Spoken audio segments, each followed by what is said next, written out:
Sekjen PDI Perjuangan Hasto Kristianto menyebut ada algoritma yang sengaja digunakan untuk menghalangi perolehan suara Ganjar Pranowo Mahfud MD. Akibatnya suara Ganjar Mahfud hanya bisa menembus maksimal 17%. Menurut Hasto, hal itu ia ketahui setelah bicara dengan sejumlah pakar IT. Dari hasil temuan pakar itu ditemukan gangguan siber dalam proses unggah form C1 hingga penjagalan pada data hitung cepat atau quick count. Untuk itu, Hasto meminta perlu dilakukan audit forensik dan meta.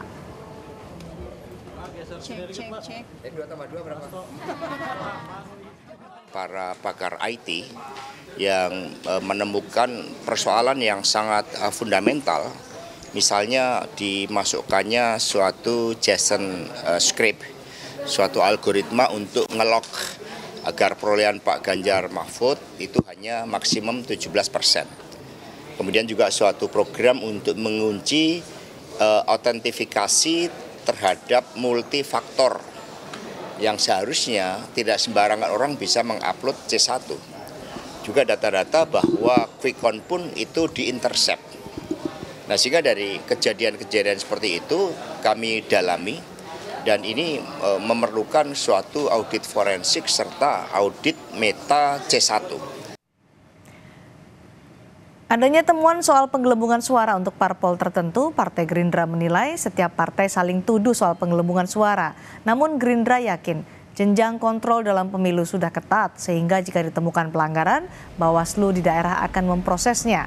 Sekjen Gerindra Ahmad Muzani menilai dugaan penggelembungan suara harusnya ditemukan oleh Bawaslu di semua tingkatan. Bahkan menurutnya jika ada unsur pidana bisa diproses di sentra penegakan hukum terpadu. Sebelumnya Bawaslu menyatakan penggelembungan suara diduga tidak hanya menguntungkan PSI tapi partai lain. Bawaslu menegaskan akan menelusuri setiap laporan dugaan penggelembungan suara.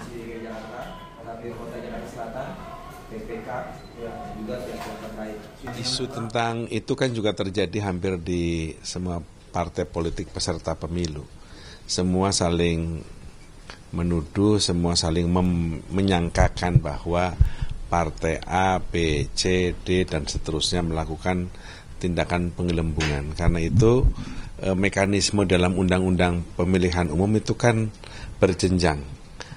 Ada KPU selaku lembaga penyelenggara pemilu, ada Bawaslu yang jenjangnya ada dari sejak kecamatan, kabupaten atau kota sampai provinsi, apalagi di pusat juga jelas ada.